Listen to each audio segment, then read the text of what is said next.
हे मारे भक्ति करवी छे भोळानाथनी रे।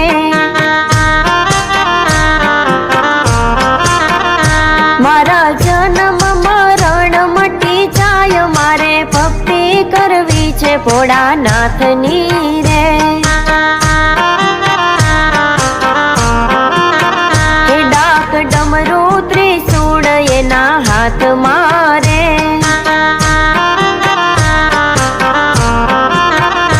एनी जटा मां गंगाजीनी तार मारे भक्ति करवी छे भोळानाथनी रे।